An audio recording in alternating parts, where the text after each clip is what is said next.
Steve, you gotta say hello and then the Hello. camera will go to you. There you go. Yeah. I And don't, then Councillor Myra White. Okay, we're live now. I'd like to kick in the public meeting for the town of Stephenville. I'd like to welcome all members of council, members of staff. Special guest tonight, we have our fire chief, Mr. Steve Morris. So I'll call the meeting to order. Today, February 23rd, it is 7:12 p.m. Before we move on for the approval of the minutes, I'd like to, at this time, introduce our new fire chief, Mr. Steve Morris.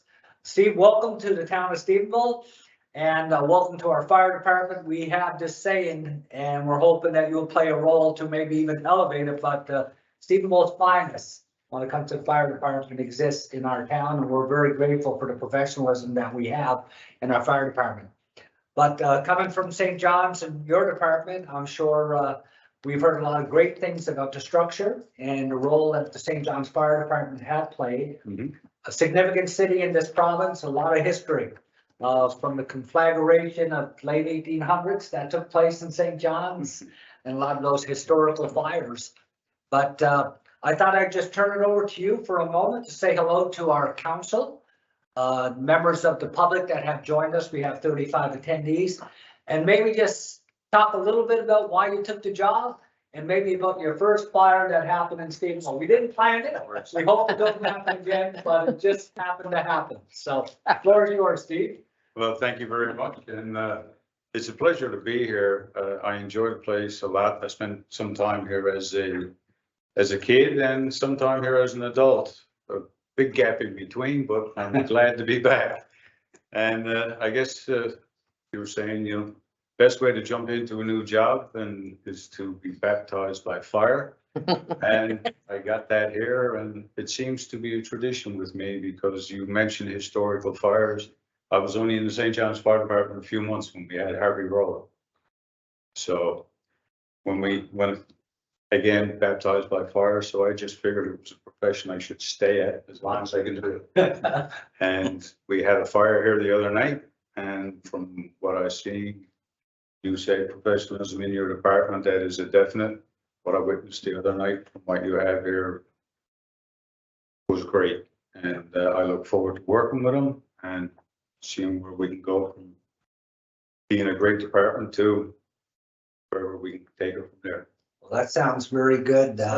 First of all, I'd like to welcome you and your family to the town of Stephenville. Thank you. We have a town that's going to grow, and with your leadership in our fire department, as we grow, hopefully that fire department will grow also. So Can I hold you to that?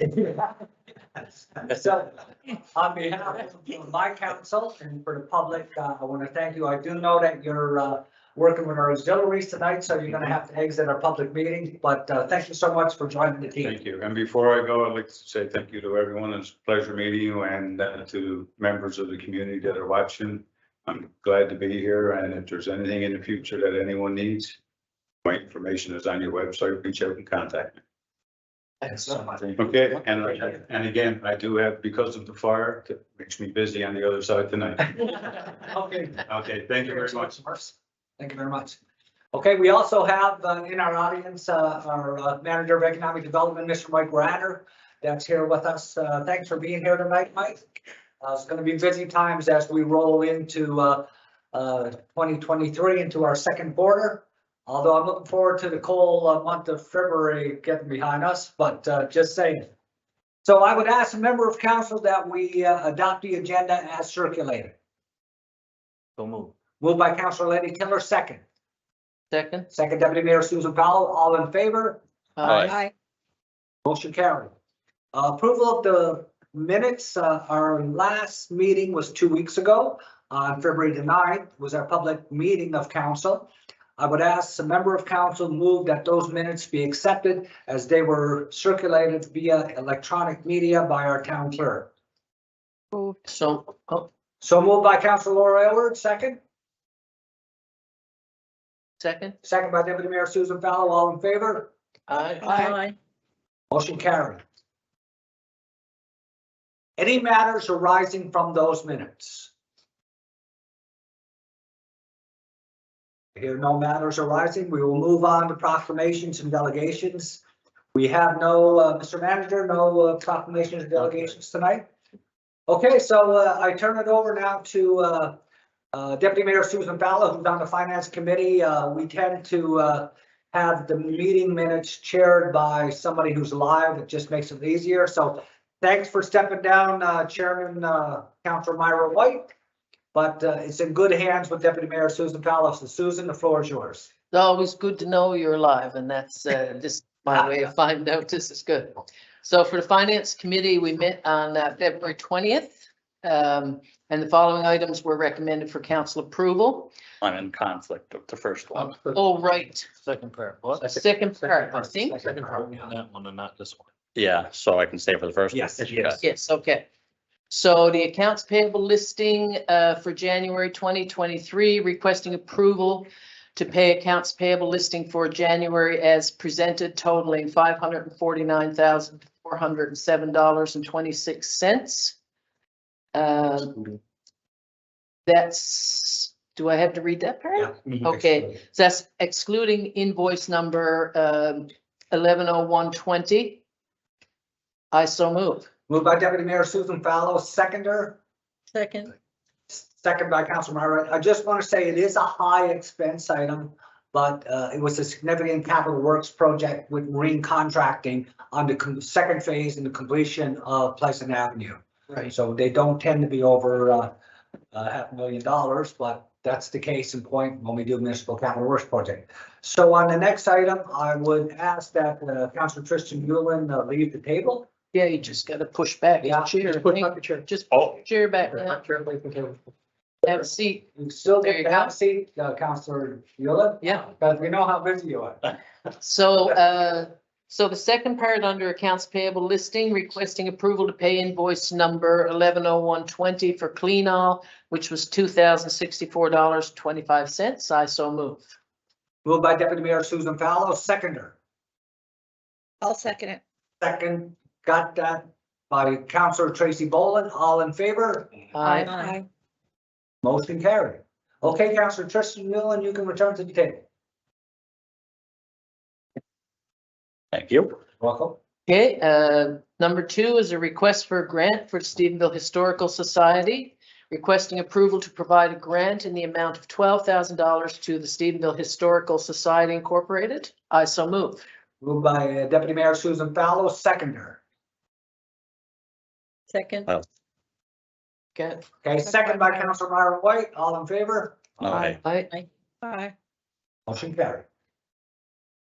Number 3, request for grant, SCAPA, requesting approval to give a grant in the amount of $1,136.80 to SCAPA, SCAPA. I so move.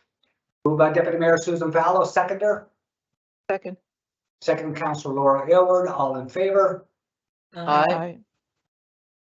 Motion carried. Number 4 is a request for donation to the Addiction Recovery Drop-In Center, requesting approval to give a grant in the amount of $2,500 to the Addictions Recovery Drop-In Center. I so move. Moved by Deputy Mayor Susan Fowler, seconder. Aye. By Councilor Tracy Boland. I just want to say that we are very fortunate when Mr. Russell returned back to Stephenville and volunteered his services for the Addiction Recovery Center. He's put a lot of sweat equity, a lot of time, but he came from a significant background on helping people. And we're very fortunate, and I've been to a couple of his events over time, and unfortunately, they have a lot of clients, and that is unfortunate, but it's reality in communities like Stephenville or other communities across our nation or province. But I just want to say we're very fortunate to have a volunteer like Mr. Russell. So on that note, all in favor? Aye. Motion carried. Number 5 is a request for grant for Stephenville Cultural Destination Committee, requesting approval to give a grant to the Stephenville Cultural Destination Committee to open a visitor information center from June 16th to September 6th, 2023 at Stephenville Dome in the amount of $3,500. I so move. Moved by Deputy Mayor Susan Fallow, second. Second. Second, Councilor Marwood. I just want to say, really like the leadership with SCDC, Signature Tourism Group in our town, promoting the culture of the impact of the U.S. Air Force Base on Stephenville, but also to management at the Dome and the Dome Commission for supporting this visitor information center. They did operate from there a few years ago, but during COVID, I think there was a couple of years that it wasn't operational. But it's so nice to see it come back. Great location, great parking, great washing facilities, and we're very fortunate. And I think it's a really good thing. So on that note, all in favor? Aye. Motion carried. And item number 6 is the deficit reduction plan. Requesting approval to submit a 3-year deficit reduction plan as presented in accordance with the Municipalities Act 1999, Article 79, Section 5. I so move. Moved by Deputy Mayor Susan Fallows, seconder. Second. Second by Councilor Lenny Taylor. At this time, I would ask for an overview from our town manager on the deficit reduction plan. Remember, as we brought down our budget for 2023, a conscientious decision of council was not to raise the mill rate and raise taxes. Although we knew we had a couple of budget overruns, we had identified them, but we had identified that because of inflation, because of the impact of COVID, because of the impact of the cost of just fuel, that a lot of people were hurting. But everything we do, just for clarity for council, for management, and for the listening audience, everything we do has to go through municipal affairs for validation and has to meet the regulatory regime under the Municipalities Act. So this is something that municipalities have done in the past. And this is something that our manager has worked very diligently on to ensure that we move forward in a very financial and fiscal manner. So I'll turn it over to our town manager. As was mentioned earlier on, we have approximately $1.8 million that was overspent from last year that we have a deficit, and as such, we should pay that back this year. Now, the problem is by incurring a $1.8 million deficit this year, it means we won't be able to do anything. So Article 79 of the Municipalities Acts allow us to be able to defer that over a period of time. So what we've chosen to do is to be able to develop a plan to be able to pay off $600,000 this year, $600,000 in 2024, and $600,000 in 2025. The plan as presented focuses on not raising taxes, but to be able to look at least in 2023 on reduction of expenses and increase in revenues. We would hope to be able to cover $600,000 from that purpose. There are some significant supplementary increases in revenue, primarily $208,000 access from a reassessment or a supplementary assessment of Maui.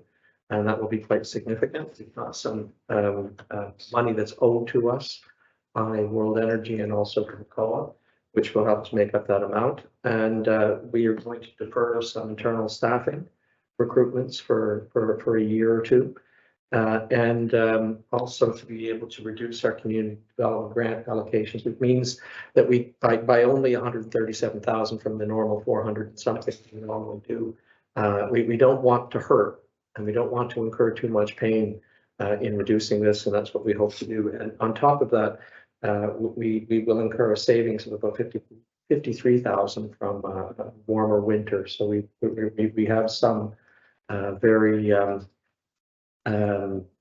lucky things. At 2024 and 2025, again, we're not looking at raising taxes, but we do look at raising water and sewer tax accounts by approximately 15% in most categories. And that should net us about $300,000, and then look at the increase on fees and services in other areas where we should be able to increase and develop a I guess, an extra 579,582, which is also, again, including another 208,000, which will carry over from 2023, which is the supplementary revenue from Maui, into 2024 and 2025. So we don't anticipate any tax increases in the next 3 years in this deficit reduction plan. We will submit this for approval of the minister, for ministerial approval. And then based on that acceptance, then we include that in our budget resubmission, which we hope to do in the next week or so. And then what we'll do is have our budget approved, and then we can move forward. Question? I just want to point out as well, because when we say 1.8 overage, I think it's really important to point out that we can account for every bit of that 1.8. It wasn't irresponsible spending. It was necessary spending from either emergencies that came up and that's pretty much it. Supporting some of our infrastructure that had to be improved and those kinds of things. So all of that 1.8 was, while it sounds very significant, it was all, it's all accounted for. And so I think that's really important for people to recognize that it wasn't about irresponsible spending. It's actually about responsible spending that got us to where we are. Any other comments, questions from members of council on the deficit strategy? I think it's well done. I want to applaud management and the finance department and the town clerk and everybody who worked on this. And our tax collector as well, who played a very, very significant And role. Mr. Brian Kinsman, our tax collector, who does a very good job when it comes to collection, and he knows the files very well. But any other comments? Thanks for clarity. Yeah, so we have a motion, a seconder on the floor, all in favor? Aye. Aye. Contramine? Aye, okay, unanimous, carry. Thank you very much for that. And that's it for finance, unless there's any late items that I'm not aware of. Finance? No. Okay. Okay, well, thank you very much, Deputy Mayor Susan Fowler, for that. So at this time, I think I'm going to be turning it over to Councillor Tristan Yulin for planning and traffic, as Councillor Laura Aylward is zooming in tonight. It's -13 ambient temperature, maybe close to -20 with the wind chill. I think it was a good move, Councillor Aylward, that you did decide to zoom in to this council meeting. -25, actually. That's it? Yes, wind chill -25. -25, so Yeah. it was a wise choice to stay home, Councillor Aylward, but you are here using technology. Thank you. Yeah, it was wise. So I'll turn over 5.2 planning and traffic to Councillor Tristan Yulin.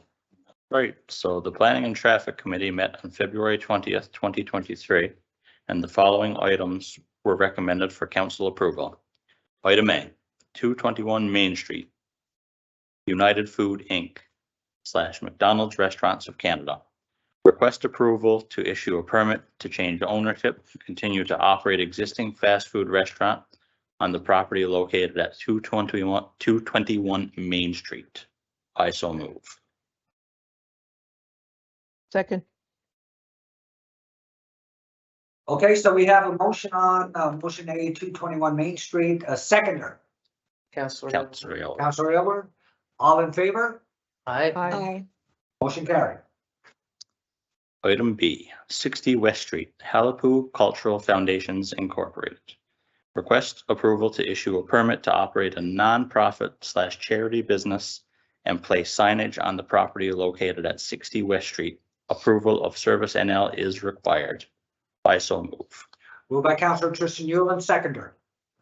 I second. Second, Councillor Lenny Tiller. All in favor? Aye. Aye. Motion carried. Item C, 53 to 55 Main Street, Candy Lane. Request approval to issue a permit to operate a candy shop business and install decals in window on the building located at 53 to 55 Main Street. Approval of Service NL is required. I so move. Moved by Councillor Tristan Yulin, seconder. Second, Councillor Tracy Boland. All in favor? Aye. Aye. Motion carried. And Okay, that concludes that agenda, anything late? not to my knowledge. Nothing, eh? Okay, thank you very much, Councillor Yulin, for that. Item number 6, bylaws and regulations. I have to say we have none tonight, but I want to thank council. We have been working diligently with our management and staff over the last few months.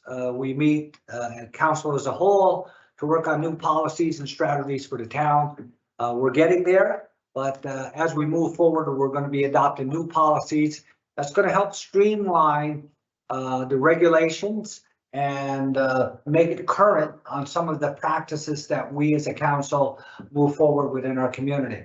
And that's from, it could be everything from municipal enforcement to code of conducts, financial administration, and it's good work on behalf of council. So, and I have to little nod here for Deputy Mayor Susan Fallow. She's been a strong advocate and leader about developing new policy that helps shape the framework for council to have good policy, but also gives an opportunity for management to set out the framework that that policy becomes, or that has some ability to be enforced and carried out. So I want to thank you for that. Unfinished business. Any unfinished business? Any new business? I'd just like to speak on one critical item, I think, that's impacting Stephenville in the region. And I guess it's on World Energy and the plans to develop a 3 gigawatt wind farm into the region to supply energy to a hydrogen plant in Stephenville to be a critical mass of green energy for primarily the European Union. But there's an evolution happening in carbon offsets. And we just came back from a sustainable energy conference in Ottawa. And as you well know, the revolution from even the big 3 oil companies and their role that's playing in green energy, whether it's Royal Dutch Shell, British Petroleum, or Exxon Mobil, the world is changing. And we are so fortunate in the Stephenville, Newfoundland sector. They have one of the best wind corridors in the world. And what's great about the wind corridor, it's perpetual. So when investments made in hydrogen and wind farms, there's maintenance that takes place, there's no doubt, but that wind is perpetual. It's not like an oil well or gold mine that has a shelf life that will run out over time. But one key point I want to make is that this is zero emissions, has negative impact on carbon outputs.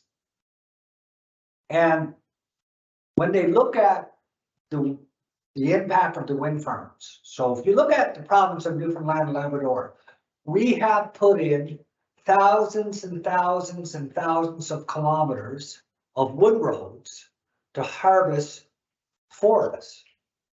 Now, if forestry, if managed properly, and even if it's not managed, sometimes it regenerates on itself. Forest is a renewable product also, but it has to be managed. Some areas have natural regeneration. But the point is, we have punched a lot of roads because that was a resource that created jobs and economy for our province. It created GDP for our country. A lot of exports. 25 years ago, we used to export newsprint from Stephenville to Hamburg, Germany. The plan now, 2 years from now, is we're going to ship ammonia made from green hydrogen to Hamburg, Germany. So when you look at the impact of these wind farms, the footprint of one turbine is only the size of an average house. So if you look at what's even planned, for example, Site 1 to Port Peninsula, it's only the footprint, if this was the size of a house, 124.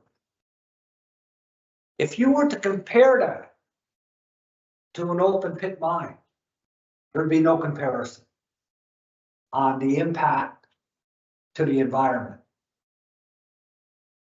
And the great news is, we as a region, we have to have industry. Industry creates economics, creates GDP, creates jobs, and it takes taxation from the corporate industry to pay for our schools, our roads, our hospitals, our military, and all the other public services that we take for granted. But sometimes we forget who pays for it. It's the business people of our country. So this is very important. And to know that all of our Indigenous leaders have signed on, we have signed an MOU with World Energy to support this as a town of Stephenville. Our Indigenous groups that are protectors of the land have signed on to support this. So while the vast majority of people support this wind project, we know there's always going to be a small minority against it. And that's okay too, because they do play a role. They help a higher level of due diligence on the project. But this project is important to Stephenville and the region. And I just want to say that when so many supporters, including our Indigenous leaders, support this project, the project is right for us. It's right for the province. It's right for the region. It's right for the country. And it's right for the G7 and the democratic nations of this world that we're going to provide an energy solution for. So on that note, I just wanted to kind of speak about the importance of this. And I hope World Energy receives their crown lands from the government, meets all the regulatory on their environmental impact study, so this project can get going and start creating jobs. So instead of our families having to leave here and fly and work elsewhere, whether it's Baffin Island or Alberta or all places in between, there'll be opportunities for families to stay home and work in this region. So any other new business? To say yesterday was Pink Shirt Day. It was very nice Right. to see not only the schools where it all started in Nova Scotia in 2007, I believe. Yes. A child wear the pink shirt to school, his first day at the school to get bullied, but to see how much it's growing outside of the school population, and our businesses and our nonprofits are getting on board as well. So it was very nice to see yesterday. Okay, so we do have one.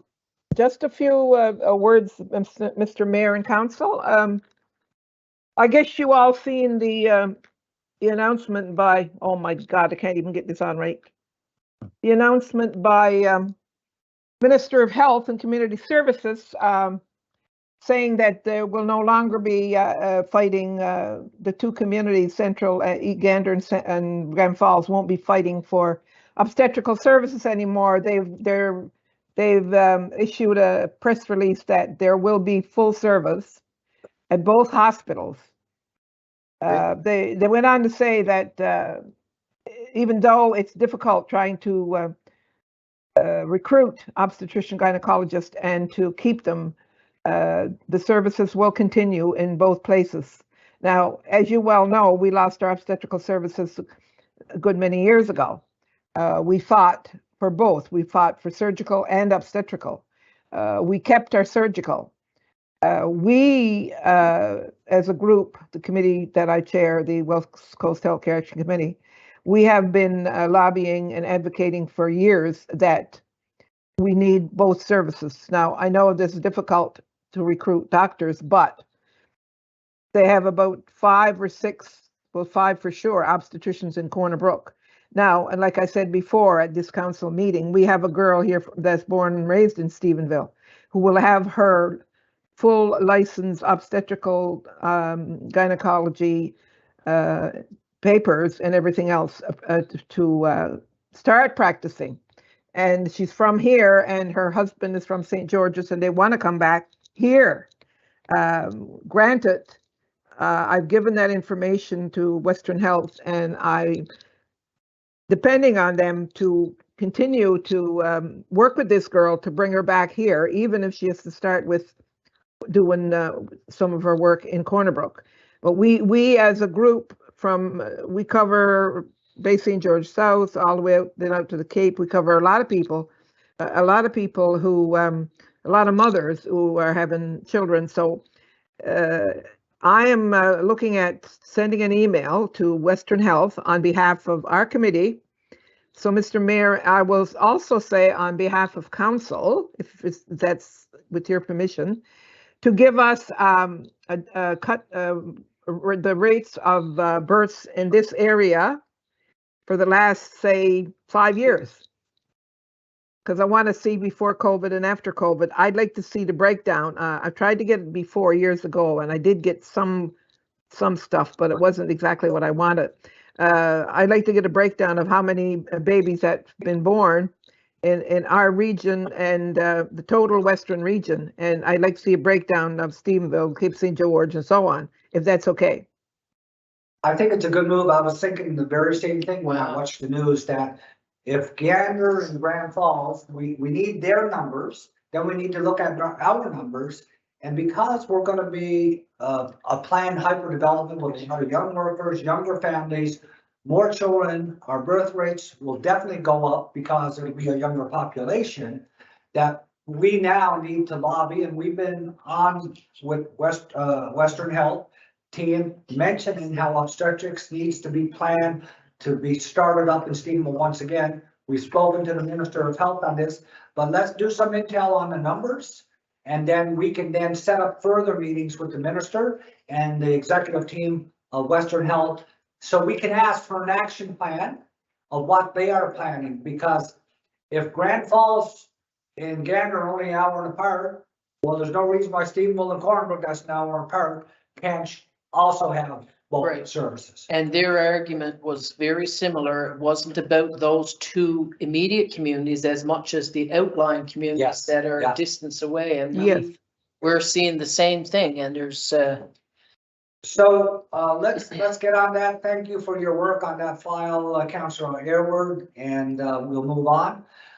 So we do have one late notice of motion from Councilor Lenny Tiller. I'll just read the motion.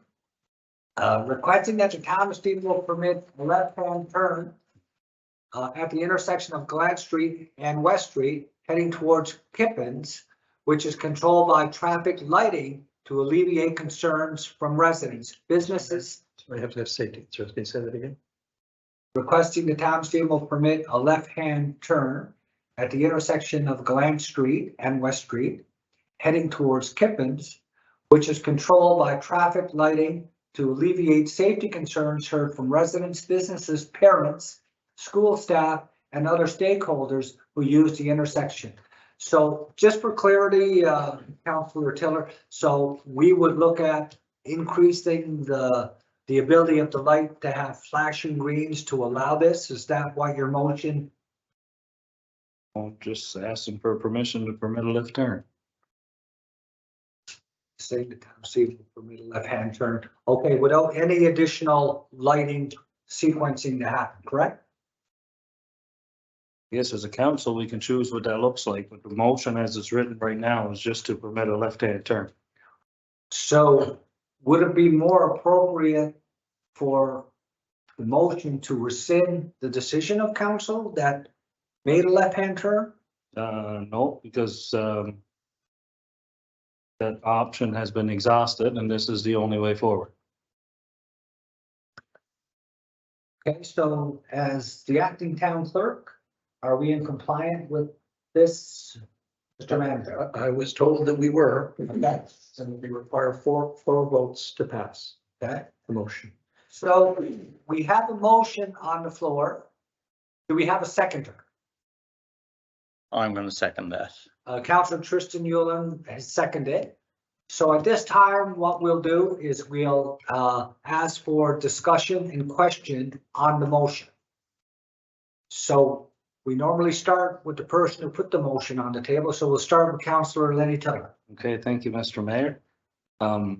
I think it's critical that we bring a left turn to that intersection from Glant Street to West Street, heading towards Kippens to alleviate safety concerns we've heard now from parents, residents of the area, and different stakeholders of things that have been happening.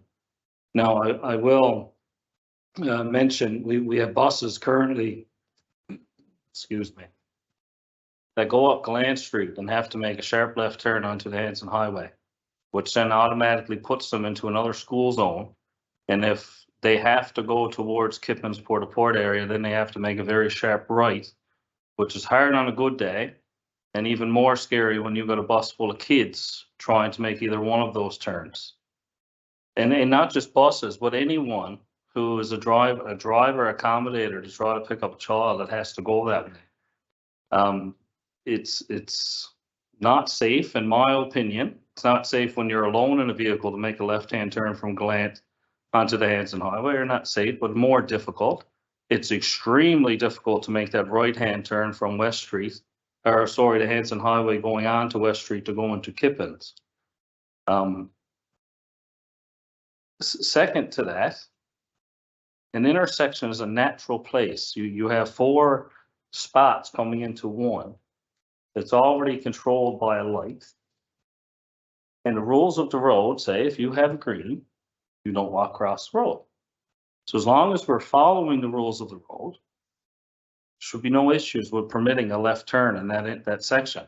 Because the stories that we've heard with just being able to go straight is people turning into the Vision parking lot and trying to get back. They're turning right and going into a dirt lot and backing out on the road and impeding traffic that way. They're going up Glant Street, down a very narrow street, but yes, it is publicly maintained, but it's still not wide enough. I mean, you get a bus go down Viking Terrace, the entire road is taken up. And now you got a bus full of kids with a bus driver, and it's in my opinion, knowing what I know about bus safety and working with this stuff every day, would be much more beneficial to have a left turn, leaving Glant Street, going onto West Street, to keep more people safe than what we're currently doing. And I'll leave it at that. Okay, thank you very much for your comments, Councillor Tiller. Any other councillors? Yeah, so I think to mate what Lenny said to what you had said about the advanced screen, we have an advanced screen that takes West Street over to the primary school. So I think by permitting the left-hand turn again and doing an advanced screen from Mary Brown's to primary section onto West Street towards Kippens, we could get the best of both worlds there with regards to maybe controlling and alleviating some of the backlog that exists when school, and from what I'm told, even the traffic that exists from Mary Brown's does. So I think we can get a happy medium here where we can make this work for everybody until we get the permanent solution in place with the proper lighting system, the crosswalk system. But from a personal standpoint, again, I voted for this in the beginning, but just from the few instances that I've seen with regards to people just acting irrational out of frustration and I guess not agreeing with the left-hand turn, I think personally we've created a few additional hazards with the current setup that we have. I think the advanced screen, like Mayor Rose had brought up, coupled with allowing the left-hand turn, like Councillor Tiller had said, would be the way to go in my personal opinion. I don't know how to do this, so I'll call a point of order because I know I can only speak once. I would be willing to accept an amendment to that, to add that into the wording if council so chose. Do that just yet. What's that? It can be added, I can. Yeah. I don't think so. So, I don't even so know. maybe, No, Need to. I don't because think- If we, Because if the we measures, do, then how if we you do it, then we can do. that's right. You have to come back to council to be able to say, we'll put a flashing green or We whatever. do the advanced screen. We'd have to do that later, but. Yeah. It's up to you, up to council. We can do that. Yeah, that would be fine. a mitigation issue. Essentially. Okay, any other comments? You're muted, Tracy. You're muted. Can you hear us straight? Okay, Can you hear me? yeah, there you go. Okay, so I'm definitely in agreement with both what Tristan and Lenny said. But I'm a little bit confused about what you just said, because I'm not really in a good place right now to get internet access. So, 'cause I'm out of town, and I do apologize for that. But can you just say again, Tristan, what you were talking about, the advanced green? So we actually didn't realize it until some afterthought, but there's an advanced green light that takes you from West Street over towards Mary Brown's at the primary school and that road leading down to the bay. Okay, So we have to just do a couple consultations with the engineers who control that light to do an advanced green from the road that the primary school, Mary Brown's, that is onto West Street itself, going towards Kippens, which Right. would kind of help, especially when there's backlog, mitigate people actually trying to fight for advancement in getting a left or going straight. right, I okay, think that would help kind of give us a common ground between everybody with safety and alleviating backlog. And we just have to get confirmation from the engineers that we can do the advanced screen with the lighting system, but there's already an advanced screen on one side of the light, so can't really see that being an issue. right, okay. Yep. Okay, Tristan, I heard what you said and I agree with you. My biggest concern has always been for the safety of the children, not if it's a direct route for somebody to get home early or not early, because, you know, when you're in a zone where the children are, everyone should be thinking safety and not worrying about anything else other than the safety of all those children. But I think what you're presenting here tonight makes a lot more sense as well. So thank you. Yeah, for and I agree, Myra, and Lenny made a couple good points with regards to us transferring traffic up towards the Hanson Highway. And, you know, again, from my point of view, being on planning and traffic, even with the advanced green light, this really is still only a temporary solution, given the amount of traffic that travels on West Street, the amount of foot traffic that travels from the schools, both primary and elementary. We really need to start planning for a lighting system similar to Prince Rupert and Main Street that would allow us to control foot traffic coupled with the road traffic. Yes. So again, I had voted for this in the beginning as well, wholeheartedly hoping that we would do some good from it. But unfortunately, we travel that road minimum of a dozen times a day. And I think a lot of it is not so much driver irresponsibility. It's more or less just the frustration of having to alter routes, and we're getting further away from the point of, like you said, actually watching our little foot traffickers. So I think, in my opinion, this would be the best way to go for now until we get the permanent plan in place of something that appeases all or most people. But Thank you. thanks for your input. Yes, okay. Yeah, I agree with what's been said because, like you, Tristan, I voted because in the beginning because it was a temporary solution, and now that I see what's become of all of it, and I think with the light for now, we should do that, and with the intention that we're going to look into a permanent solution for the rest of the time. Absolutely. I think, like you said, Laura, the intentions were good when we had voted on it.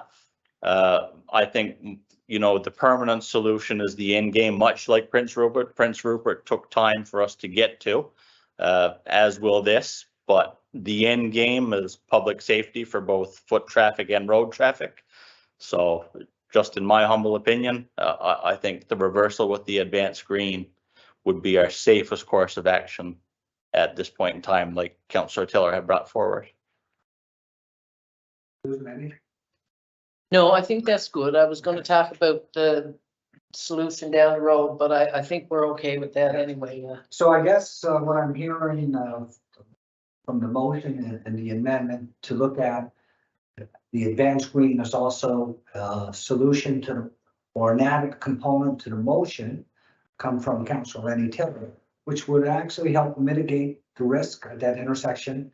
And remember too, it's only a temporary measure originally anyways, until we found a way to move the crosswalk further down line with proper lights, and our management team, Public Works, have been working with the school board to find a solution there. So we had some good discussion. So the motion, I will just, once again, just validate that management and Public Works and staff will look at removing the left-hand turn, but work with our contractors to have the advanced screen put in place so the left-hand turn can be reinstated, which would make it safer. And once again, we still know that it is a tough intersection for children. Our long-term plans, or not long-term, our short-term plans, once winter's gone and we get some asphalt that we can put in a new crosswalk and new lights, we'll have a safer place for our children to cross it, and that's foot traffic.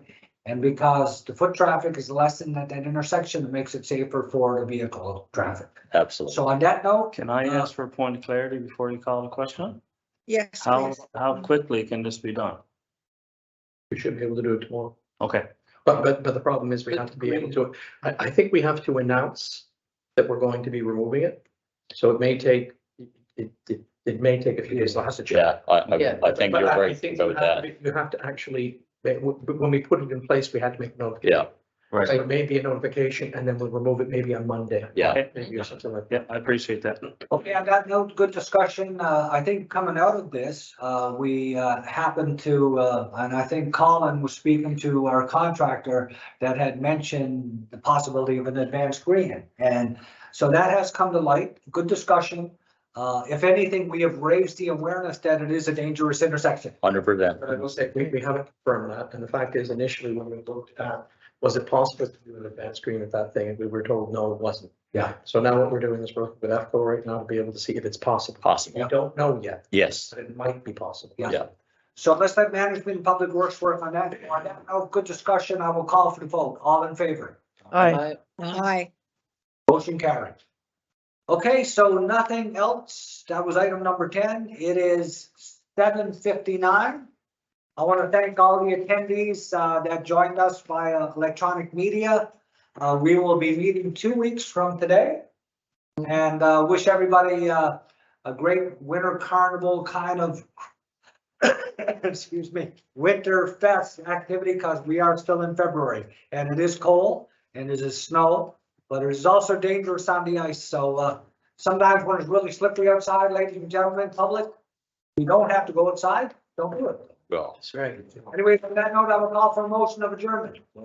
So moved by Councilor Lenny Taylor, seconder. I'll I second. second it. Councilperson Yulin, all in favor?